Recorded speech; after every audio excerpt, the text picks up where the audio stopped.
It's a Green Thumb Thursday. Welcome back inside Arizona Daily Mix. He's here, Justin Rohner, my Green Thumb boyfriend. Look at how pretty this display is. We're going to talk about 3 tips, just 3 today, to get you in the perfect no for a summer garden. It's not that hard either. It's not that hard. I mean, summer is an awesome time to grow as long as you get things set up right. Otherwise, it's terrible. I know. You got to have the correct mulch, the right climate change information, and of course, you got to have some shade. Got to have some shade. All right, well, let's start with the mulch because that's very important because anything that you do has to start with some good soil. That's right. So good soil is always an important key component to everything that you're growing in the garden, and mulch, especially in the summertime. I mean, for these 3 tips, the mulch is number 1 because it helps keep that moisture content right. Because your watering changes in the summer just because of the higher temperatures. You increase your frequency, and you may not have to increase your frequency that much if you get the mulch right. Oh, okay. And so one little quick tip is like if you're doing mulch, one of the things is like your size of your mulch makes a big difference. Oh, okay. And if you've got your mulch, your average size, you can see the average size of this mulch that we've got with this grape here is about a 1-inch size. I always go 4 times as deep as I have my average size. So if I've got a 1-inch average mulch, I'm gonna go at least 4 inches of mulch of this variety of mulch to ensure that I get the right effect. Okay. Now, if I have a finer mulch, like this stuff, it's a more of a 1/4 inch, it's much finer, so I can get away with probably just 1 inch, maybe 2, and it will still affect the moisture content. And so if I've got really large chip mulch that's coming in from a tractor, someone's brought in a bunch of stuff for me, that free mulch, usually it's like 4 inches long.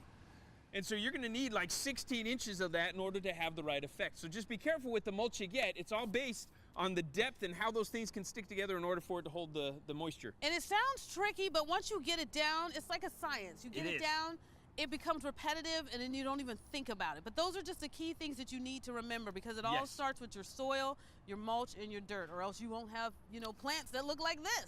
And this is what we want, even in the summertime. All right, it's the climate change. Climate change, no matter what you believe about climate change, it happens in your yard. It happens, yes it does. It's happening in your garden, and if you've got full sun, which is where everybody says to grow your vegetables, that's not the place to be growing at this time of year. See? So it's good to know. Here's a great example. So here's some stevia. If you like stevia, this is a nice sweet herb. So this was a test run that we did. This was actually grown in what we call an E microclimate. So some partial light, it has some filtered light, doesn't really get any direct sun. This was grown in full sun, where the tag says grow in full sun. Oh no, same watering schedules, and it died. Look how sad this, but you can bring it back to life, can't you? Oh, we could bring this one back to life, but we'd have to shift it and move it into a little more different microclimate. So this is another one, good south. We got some sorrel. This is a nice sorrel, same age plant here. This one was put in full sun, it's more stunted growth. This one was put in what's called an A microclimate, morning sun, afternoon shade. In Arizona, the A microclimate, it is the best spot. I mean, you put an E again, we got, this is lettuce we're still growing, kales we're still growing really well in an E microclimate, some filtered light, maybe even reflected light, enough light that it casts a shadow. That's the kind of light that you're looking for to continue growing these amazing things. So it's just a little bit of research information, or you can always go out and check out Justin at his place, and he'll give you a hands-on tour, and you can go to agriscaping.com. That's where they have all of the scheduling for the tours. They have classes, workshops, videos, you name it, and you can get in the know because you don't want to kill your plant, you want it to flourish. And it's just as basic as saying, okay, you need a few hours of sun, now let me move you over here into the shade. And look at that, you're flourishing. Big difference, big difference. I love it. So now we're going to talk about shade. Yep, talk about shade. So shade, you can get living shade, which is always preferred, which would be a life of a plant or something like that can actually shade it because it gives an evaporative cooling effect. And then these other shade materials, like these ones we have here, these are from my buddies over at Tension.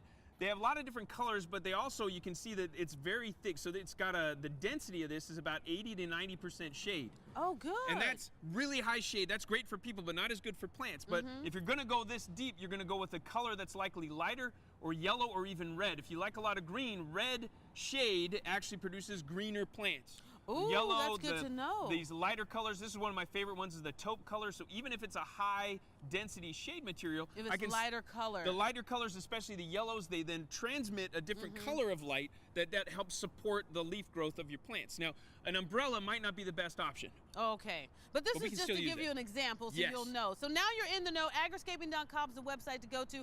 We'll have a link on our website, AZTV.com. More of Arizona Daily Mix when we get back. Ah, you're fantastic.